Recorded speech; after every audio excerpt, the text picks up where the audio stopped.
Good evening and welcome once again, everybody, to Step Up, Make a Difference, the podcast. I'm Mike Peacock, and that other guy on your screen is my good friend and partner, Marty Durden. And we are bringing you another episode of Step Up, Make a Difference, and we are proud to do that. And Marty, can you believe it is already the fourth week of March 2026? It is hard to believe that spring is moving as fast as it is. We just had such unusual winter, and it wouldn't leave. And so I think we're going to have a very short spring before we dive into those 100-degree Georgia temperatures. Yeah, it won't be long at all. And I tell you, we've got a very special guest today, and Marty, I'm going to let you do the main introduction because you work with this young lady, and I have to add, and this is not by design, and it is not by lack of effort, but we are welcoming the first lady guest to Step Up, Make a Difference. How about that? I think it's a milestone, something we should have already done. Yeah. Well, we are very. Yeah, it is. We've tried a couple of times, and for whatever reason, they couldn't be here. That's right. We're honored to have a great guest today, a lady that I respect very much, and I get the opportunity and the privilege to work with her. And she is Bethany Brady, who is a versatile, multi-talented person. She is vice president of Shorter, where I work, and head of admissions. And Bethany, checks all the boxes. First of all, she was a great athlete. She had a 1,000-point scoring career. I can't say that I scored 1,000. I probably gave up 1,000 to the guys I was guarding, but she scored 1,000. And she has started a podcast now. And we're going to let her talk about this. Very, very interesting to me, the podcast she has. And we are very honored this evening to have a distinguished guest, Miss Bethany Brady, a lady I have a lot of respect for, the ultimate professional who checks all the boxes that we preach about here in Step Up. First of all, she was an athlete, was a 1,000-point scorer in basketball. She's a mother. Her family means everything to us as we preach here and believe in. She is a leader, a servant leader, who's working on her doctor's degree right now. And she is vice president of Shorter University and in charge of admissions. We've had a real surge in admissions since she has been there and sort of reorganized, reestablished, reinvigorated that. And she is a podcaster. Just recently started a podcast called Flipping the Tables, which we want her to talk about today. So Bethany, glad to have you with us today. I'm glad to be here. Thank you for inviting me. Well, welcome. And Bethany, you get the distinction of being our first female guest. Marty and I have tried, and we have invited some people, and for whatever reason, scheduling wouldn't work, or, some of them, well, one in particular was too bashful to come on here, said she didn't want to get on and talk in front of a camera and all that kind of stuff. So thank you for being our first female guest, and welcome. And we're going to start like we always do. We're just going to allow you to tell your story a little bit, and you can go as far back in your background as you want to. But just tell us kind of how you got to where you are now and who you are in a nutshell. Okay. I guess it started, I was telling Marty the other day, just in the hall, a little bit how much into it I needed to go, because it's kind of sad when some people hear it, but it was a big pivotal moment for me. In 2023, my dad passed. I had just graduated college. Still hadn't found that first, big girl job yet. I'd worked at McDonald's through college, and so I was still there and depressed about, I got this college degree and I'm not doing anything with it. And then tragedy struck my family. And I told him, I was like, it came down to a choice to either give up or just keep going down a path of doubt and questions, or turn all of this into some sort of strength building, um, and just move forward with it. And so it was like it was like a light switch flipped in me, because I used to very much be a people pleaser, and just the go along to get along, to very in the back, shy, didn't like to talk. I would have never ever done this ever.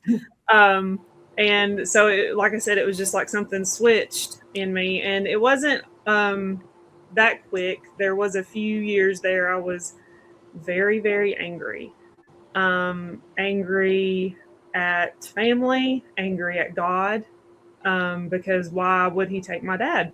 You know, those questions. Um, and it wasn't until I got my job. The lady who hired me, it was kind of funny. I was kind of surprised she hired me because we did not get along. We played ball together and against each other, and we were never, besties. But she gave me a chance, and come to find out, we were a lot alike. And she encouraged me to start my master's degree, and so I did. And one of the assignments was to go to a community meeting and get involved, attend 2 or 3, and then write a paper about it. So the only one that was around then was Alcoholic Anonymous in the little town I was at. And so I called the director, and they were like, yeah, you can come on in. And so I attended the 2 required. And that second one, they were like, do you want to say anything? And I said, I don't know if I have anything to say. They're like, oh no, just tell us a little bit about you. And I just burst into tears.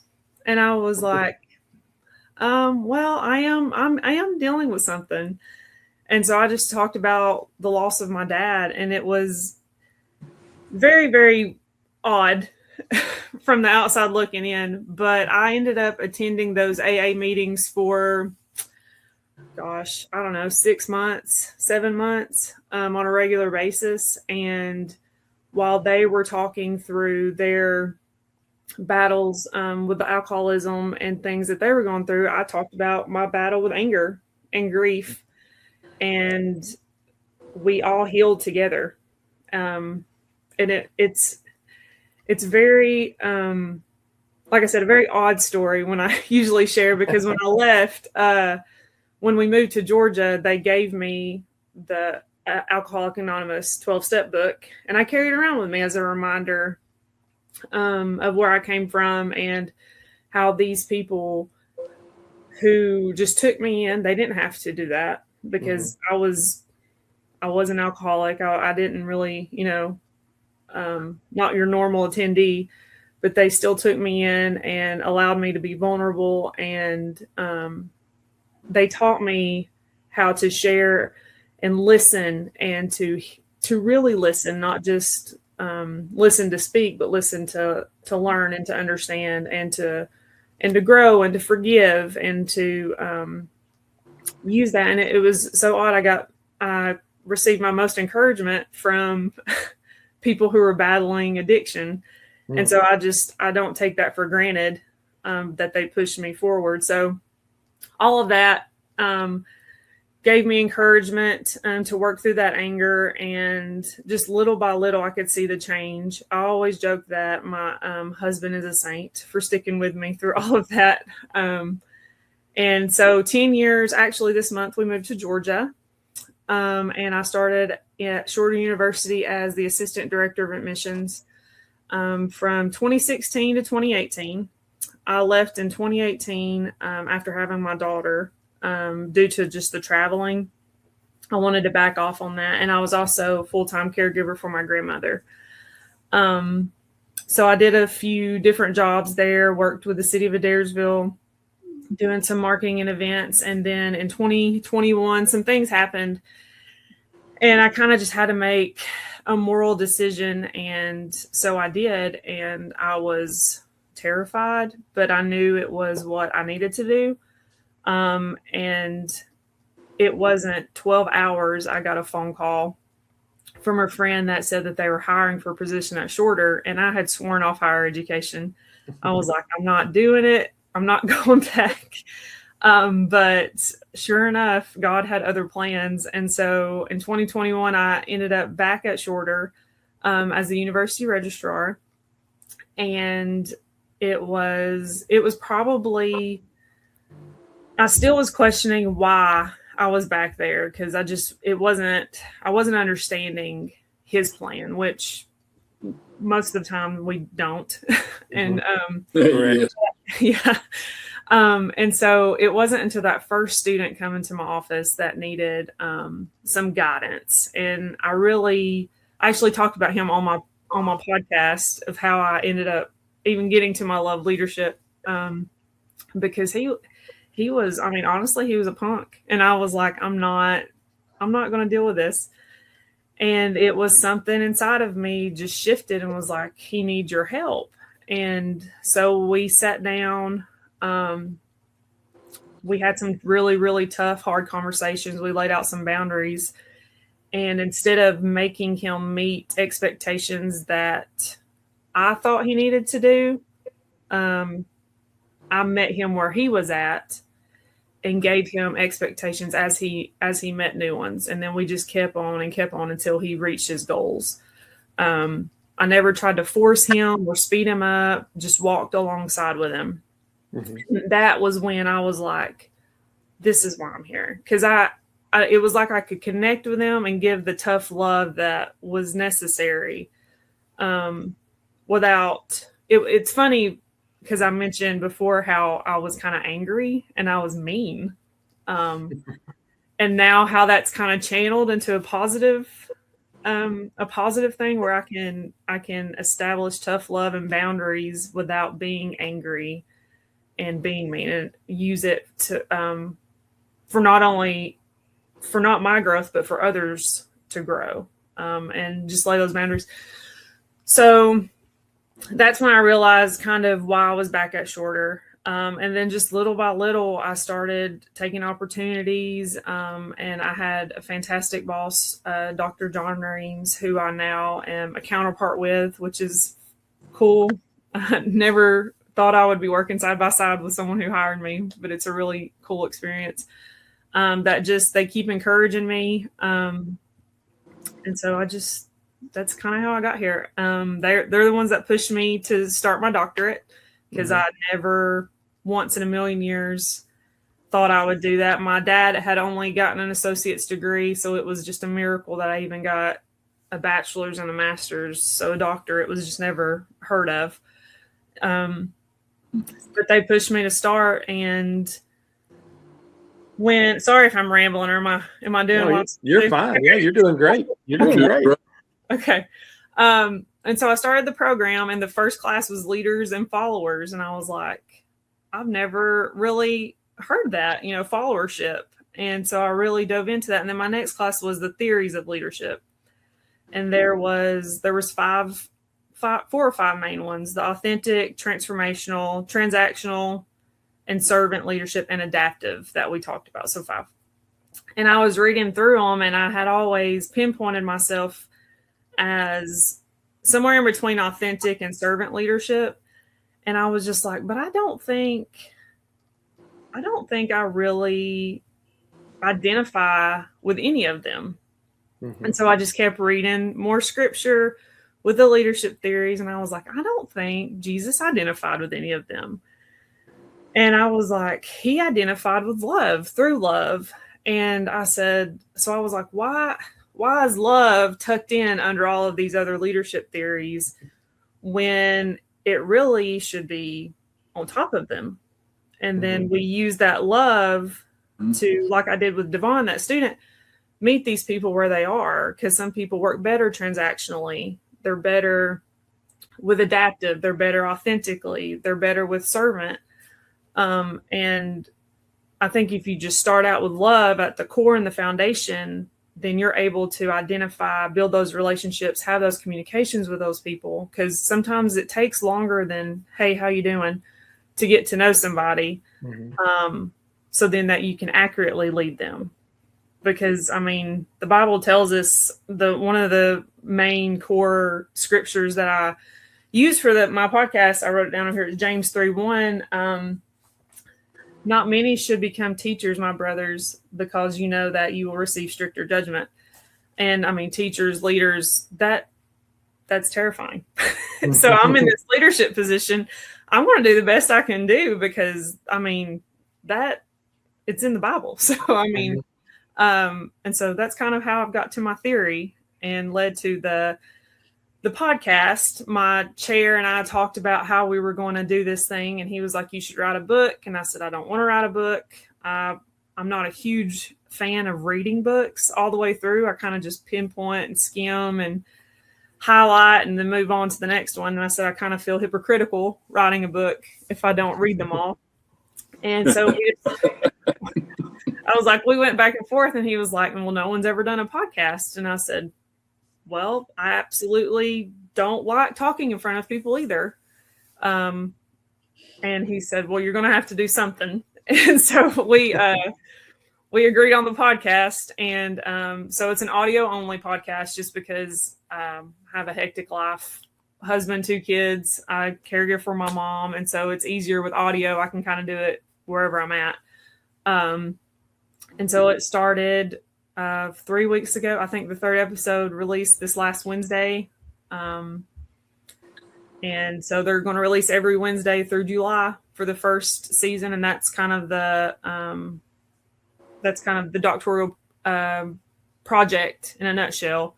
And so 16 episodes, but each of them cover a different subject and how that love leadership is should be a framework that should be studied further on. So that's kind of the gist of everything and how I got here.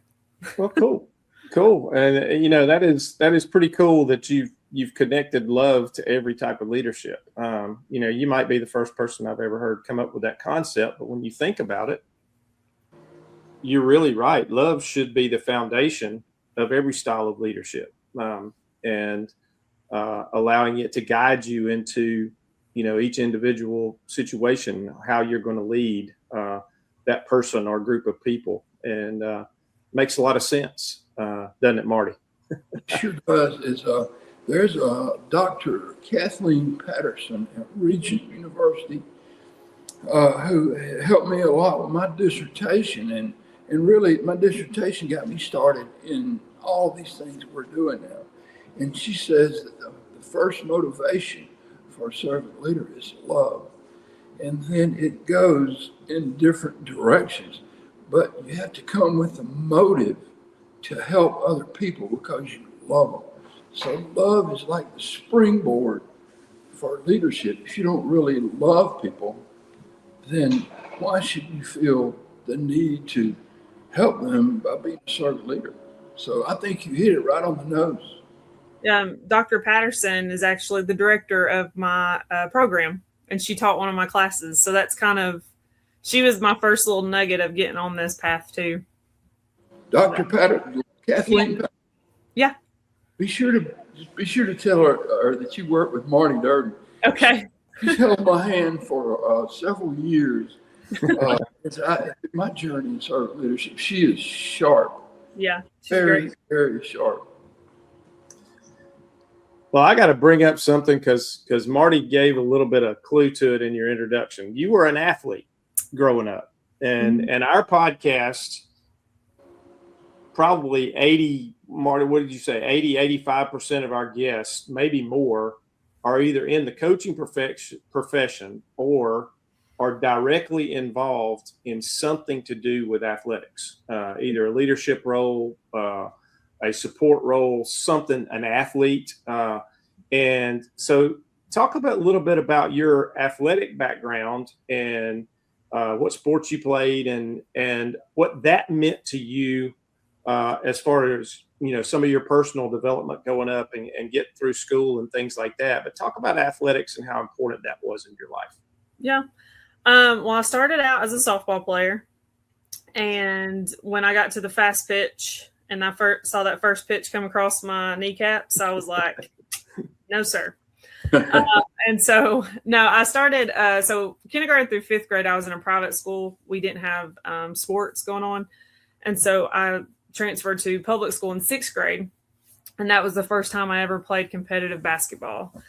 They had already established their team, but my dad knew the coach and was like, hey, you need to meet my daughter. And they were like, no, the roster's full. He was like, no, you really need to meet her. And they were like, okay, well, I walk in and I'm towering the coach because I've been this height since I'm 5'10". I was 5'8" in sixth grade. Didn't grow much after that, but I've been about this height my whole life.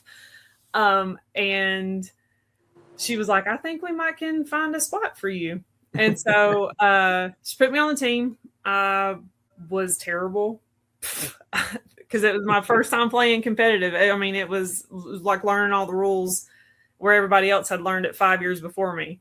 Mm-hmm. But that was the first time that I had her father, and then even the high school coach, Ronnie Davis. He was a big impact in my life. They all three just poured into me and took me from day one. Like, was taking me to camps, practices, was even invited to start going to high school stuff early, and different things like that. Cause they just saw, I mean, I know my height was helpful, but I'm assuming they saw potential in me as an athlete.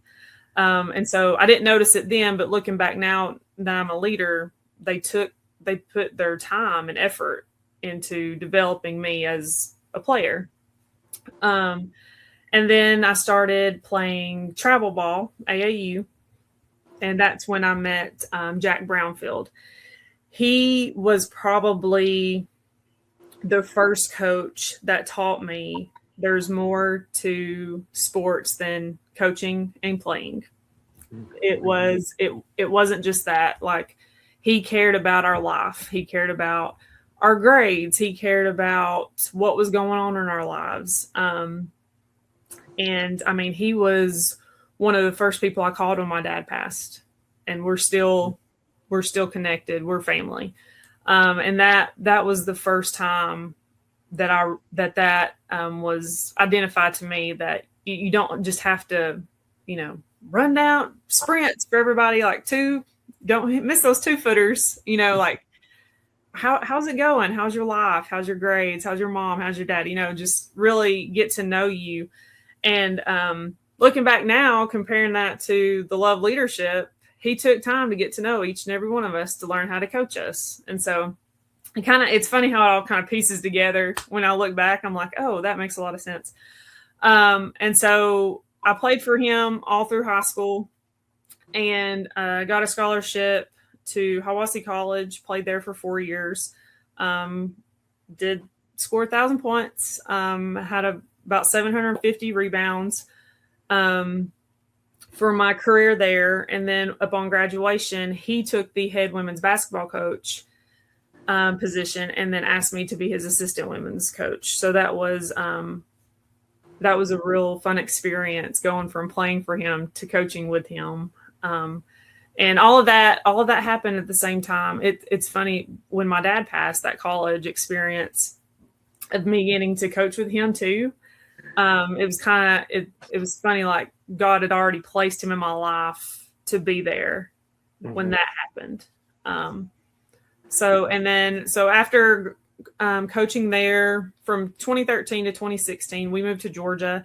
And since then, I've just been coaching upward basketball with our local church, North Point Church, where we attend when I can. And so, yep. Oh, and we're still playing on Tuesdays. Dr. Durden, you should come down and watch us play. Me and the provost and our IT director at Shorter, we get out there and mess around for about an hour on Tuesdays. We're all usually limping the next day, but we're still trying to stay in the game. I did that for a long time too, as a matter of fact. But Marty, I want to bring up something that Bethany said. She said something that's been key and has been a key theme across just about every episode that we've had, especially with coaches. She said that her coach took the time to do what? To get to know each player and care about them outside of the game and learn how to coach them, each person, because of that relationship, because of building that relationship. And how many times have we heard that, and how many times have we seen that in our guests that we've talked to, and how big that is as far as the role of being a coach? There's no doubt that if it's more than winning in sports. And the coaches that take time to really pour themselves into kids are the ones who make a difference. If it's all just a scoreboard, numbers on the scoreboard, there's no meaning whatsoever to athletics. To me, it's just nothing. It means nothing. It's vanity, as Solomon would say. But when it's a ministry, it's a podium that a coach fills. It's a pulpit. Just like a pastor. Mm-hmm. And you can make a bigger difference. Bethany, I'm so glad you said that. And that's the whole point to athletics to me, is to make a difference in people's lives. Mm-hmm. Absolutely. Absolutely. So now let's get back to your days now, and let's let you talk about Shorter University for a little while and what you do on a daily basis. You are with admissions and vice president. And what's a day in your life look like as you go through? Yeah. So I'm the VP. I actually had a little bit of an organizational shift, so I took over a couple other departments. So the official title is VP of Enrollment Management and University Relations, which I joke about is just a long title for everything. So I oversee admissions, alumni relations, and then PR and communications. Mm-hmm. And so, gosh, I don't know. I'll just do Tuesdays. We start the day with devotion on Tuesday mornings, anywhere from 8:45 to 9. Everybody brings their coffee. We do a 5 to 10 minute devotion, prayer with each other, and then just sit around and chat about our weekends, about our week, what travel schedules we've got going on. And we play a Wordle on the board in the back. And I know I'm just talking about all the fun things, but that's what kickstarts our happiness of being there. One of the men that worked for me told me probably 2 or 3 weeks ago, he said, we really enjoy coming back to work on Mondays. And that meant more to me than anything, because as a leader, it's our responsibility to develop a culture and a place where it doesn't feel like you're coming to work. And so that's what I've strived to do. And him saying that made me feel like I'm on the right path. I was like, yay. But no, we've really shifted how we recruit. And it's not, come to Shorter because we have excellent education, biology, business. We started with, you should look at Shorter because we're transforming lives through Christ. Jesus is first and foremost. We care about your life. This is kingdom work for us. This is not just a recruitment job. And then we fill in, we have the number one education. We have this, that, and the next. And it's really been just a game changer and it's just putting Jesus out there first. The counselors have come back and said that they've prayed with some families. They've had some parents say, we really hope our kid comes there because we know that they need your type of culture. And so that's kind of on the admission side what we're doing, and it's going great. We've worked together. There's 3 different generations, I think, working in the office. So that was a challenge. Generational gaps are a real thing.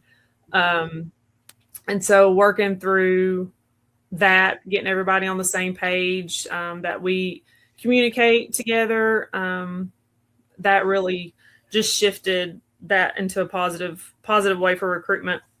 And now with alumni, we're just kind of working on rebuilding some of those relationships, starting some communications with a monthly newsletter that just highlights everything that's going on at Shorter for that previous month, and what to look forward to.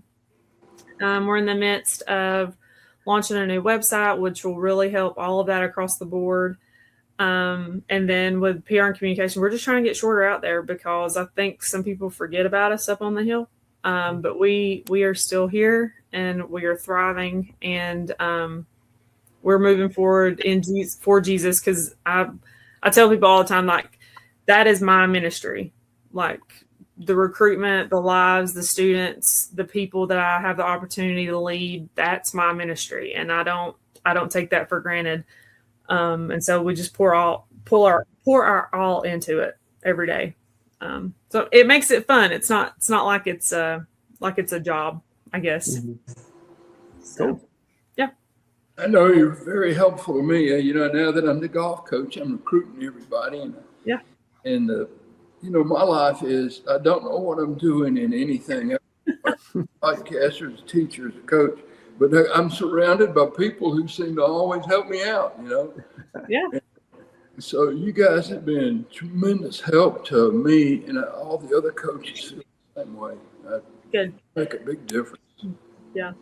Because that's always been like a historical issue, I think, probably at every college, that academics don't like athletics, and athletics don't like academics. And so I think being a former student athlete and a college coach in my position helps kind of bridge that gap, because when I was the registrar, that was one of the things I tried to do, was build a relationship with the coaches, to let them know that academics doesn't hate athletics. Like, I was a student athlete, but you hear that student athlete, student first, then athlete.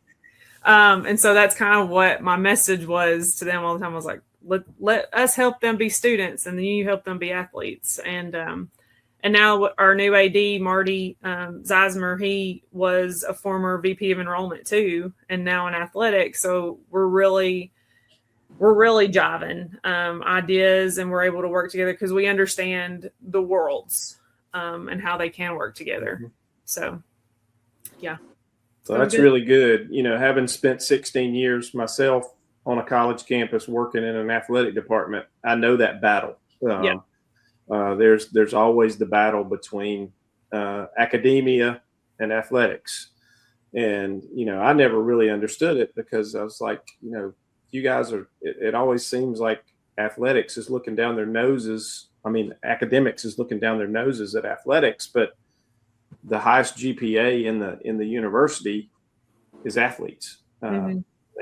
Consistently, it really doesn't matter where you look, across the board. Usually your highest performing students are athletes, academically. And where I was, it wasn't even close. And the athletes really outshone the general student population by quite a lot. And it's like, we're keeping you employed, as professors and things like that. And, but there was always that tug of war. And it's really cool to see that you guys have, at Shorter, have but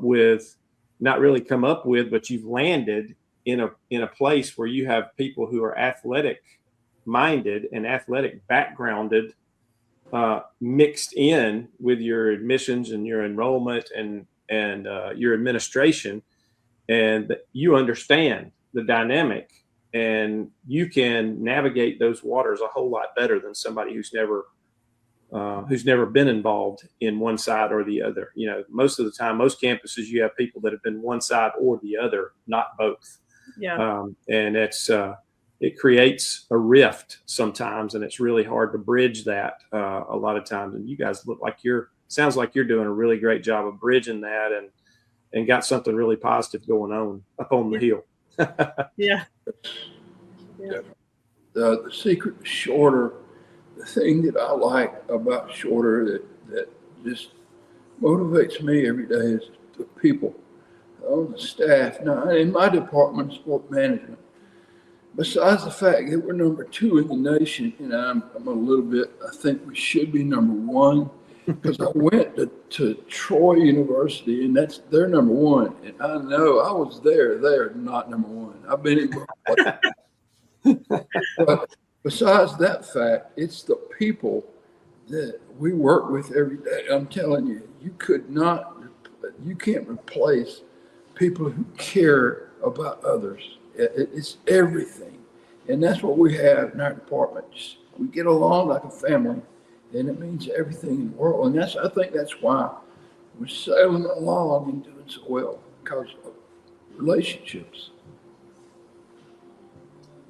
Absolutely. Relationships, sometimes people ask me, what's the key to different things, and how do you do how do you get good at something? And it's like, you build relationships. Almost every job that you can ever have is going to be somehow tied to a relationship.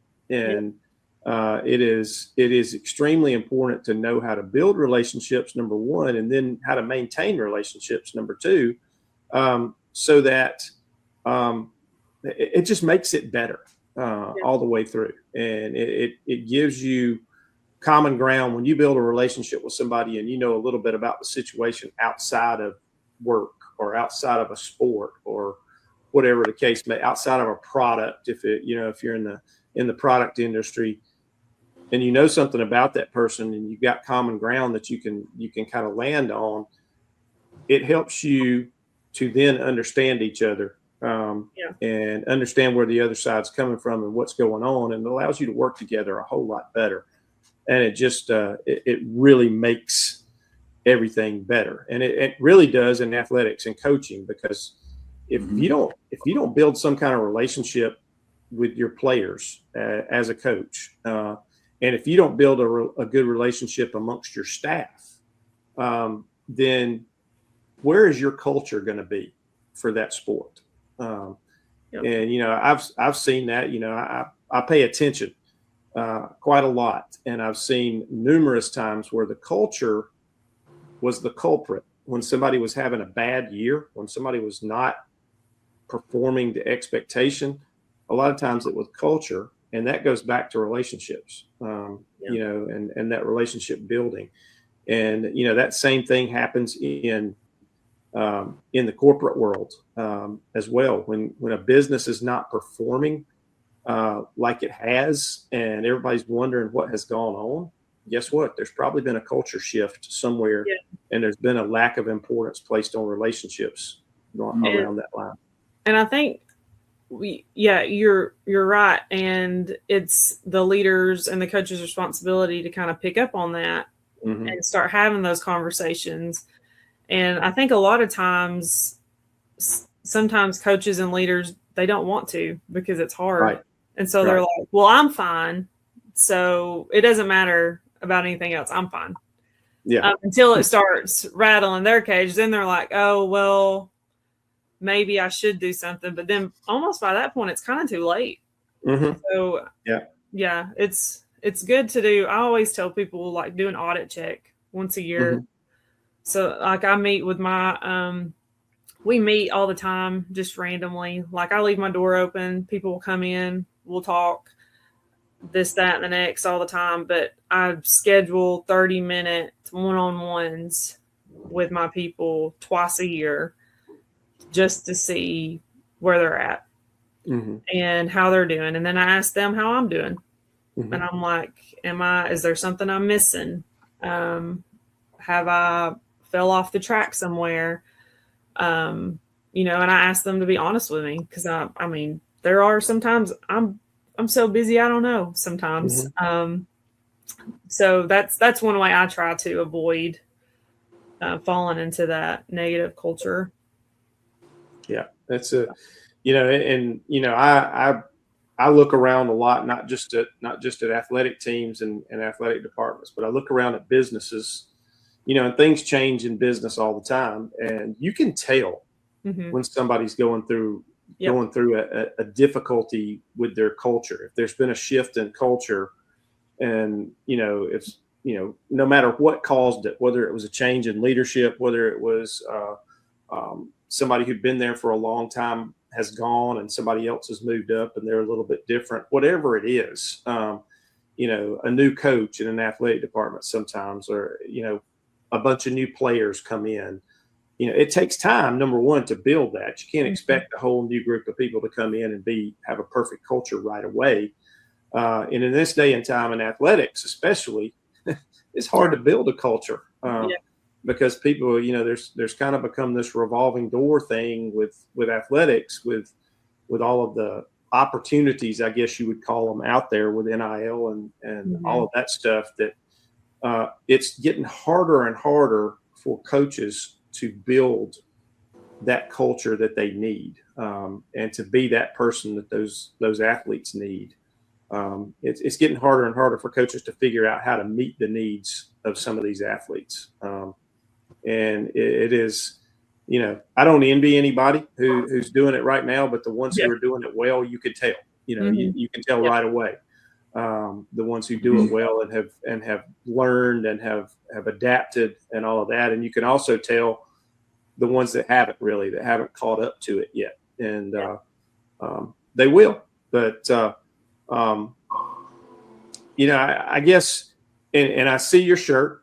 You got the name of Jesus on right now, and I know your faith is hugely important to you. Just hearing you talk. But how big has your faith been in your journey to where you are now? Yeah. To start, I grew up in church my whole life. I was a pastor's grandkid, so been serving since birth. Washing dishes, sweeping, taking the trash out, whatever needed to be done. And then there was a few years there that I tried to run because I just didn't. I wanted to see what it was like without him. And I'll tell you, it sucked. it was awful. Amen. And so, and I know I keep going back to when my dad passed, but it really was just like, that's what jarred me in life. And so, and it wasn't until I was with those group of people at the AA meeting that I was like, I need Jesus. Like because I was mad at him at that point. Like I'd ran, but then I was mad. And it was just one night breaking down and, apologizing, knowing I didn't need to apologize, but like apologizing for how I had, treated him and our relationship all these years. And then just begging for peace. And since then, I just grabbed onto it and been trying to grow more ever since. And I mean, there's been a couple seasons where, life has happened and I've hit lukewarm. And then it's like something happens and it sparks that fire back. And then now having kids, it's like you can't really do that anymore because they're watching you like a hawk. And if you mess up, they're like, well, wait a minute, you told me this. Like, now Jesus lives in our hearts, mommy. You can't be like, so they keep you on your toes. But faith, going to church, like I had a rough week. Dr. Durden knows a little bit about it. My mom went into the hospital on Sunday. They told me she couldn't live by herself anymore. And so my family and house is just not set up for someone to live here with us. Just the way it's laid out. And so we had to find an assisted living, and there's like wait lists for those things. They're expensive. And and I was like panic mode. I was like, I don't know what I'm going to do. And so I just sat and cried. I'm not a big crier. So when I say I cried, I'm just like, I cried. And I was like, Lord, I cannot do this without you. Like you're going to have to carry me this week, because it was hard. I was feeling really weak, and broken. And it's a miracle. I mean, on Tuesday, I heard this stuff on Sunday. Tuesday, I found a place that had an opening, and they were able to meet me at a budget that we could afford. And that was like, it's just stuff you don't hear about, like And it's 5 minutes from Shorter. I can go over and check on her. It's 20 minutes from my house. And it was just like, they're like, yeah, we can do all of that. And I was just like, am I being punked? Like, are you guys being serious right now? Yeah. They were like, where's the camera? Where's the camera? Yeah. And I was just like, oh my gosh. And then, having the village that I have rally around me this week to help me get all this stuff moved and just being there to support me. And then work, Shorter, Dr. Dallas, understanding where I'm at and giving me the time that I need. And then, my team, I had 3 events this week that I didn't have to worry about because of the culture and the strength that my team has. And it was so nice because then I would worry about it too late. And I was like, oh my gosh. And I would send a text. They're like, oh no, everything's done. And I was just like, oh, that's good. I'm glad you guys got it. So yeah. And it's like reminders like that is like, I don't know how people live without him. Mm-hmm. I don't. And so I try to serve in multiple ways. Like me and my husband, we do nursery at church. So we play with the little babies on Sunday so the parents can enjoy the service and not get distracted. Mm-hmm. We coach Upward when we can. I've taken a couple of years off because of the whole doctorate thing. It's a little time heavy. Hoping to get back into that. And then this is a little unique. I blow the shofar every Sunday morning to open our service. Yeah. So we try to serve in as much as we can and even unique ways like blowing a horn.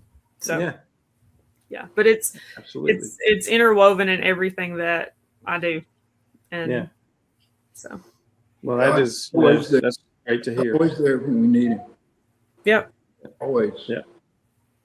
The one thing I try to tell people, the one thing that is never going to fail and is never going to leave is Jesus. He's never going to, no matter how far away we go. I wrote something a few years ago. I had a Labrador Retriever, and I wrote a little thing. It just came to me one morning when we were walking, and I wrote it down and I put it on social media. But I was like, my dog loving me is about the closest thing, I think, to how Jesus loves us. Because no matter how far you go away and no matter how long you leave them alone, when you walk through that door, you're the best thing that's ever happened to them. And, I said, I can just imagine that's how it is with Jesus. When people who've been away come back, he is overjoyed to see us, and he's telling all the angels, look who's back, and it's just really cool. Yeah. And even when it's, I'm sorry. Yeah. Oh, you're fine. Yeah. Go. Yeah. Even when it's heavy, like this week was heavy. Mm-hmm. And there were some moments where I was like, I just can't even pray. Like, I don't even know what to say. Mm-hmm. He goes back to knowing each of us individually, every hair on our head. Like he knows. And so like, I didn't have to say words. Like he knew my heart. He knew what I needed. He knew what friend to call. Like it was just crazy. Like I would get friends. Like I'll just be honest with you. I almost didn't go to church this morning because I'm so tired. Mm-hmm. And like I said, I opened the service blowing that horn, and I carry the horn in every Sunday. Usually people just know me as the horn girl. Like it's fine. I had 5 people tell me today. They were like, you know what? It just blesses my heart to hear that every morning. And I was like, gosh. And I almost didn't come to church today. I was just like, okay, I see what you're doing. I get it. Yeah. And so it's like even little things like that I think are a little humorous too, because I'm pretty sarcastic in my everyday life. And so I'm just like, all right, I got it. Thanks. So it's amazing how those little things just show up. They just pop up, and you're like, wow, Yeah. I got it. I hear you. I got it. I know you're still there. That's pretty cool. But that's great. Well, Marty, once again, we're already at about the end of another episode of Step Up and Make a Difference. And Bethany, it's been awesome. It has been great to hear your story and to hear what all you've got going on and how it all interweaves with everything we talk about so much every week on this podcast, and the reason we do it.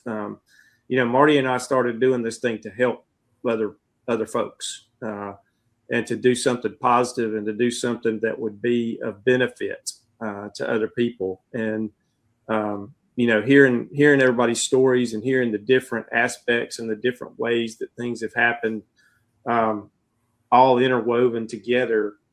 It doesn't take a rocket scientist to see, that there's a whole lot in common with what we're talking about with faith, with serving, with building relationships, with love, with all of that.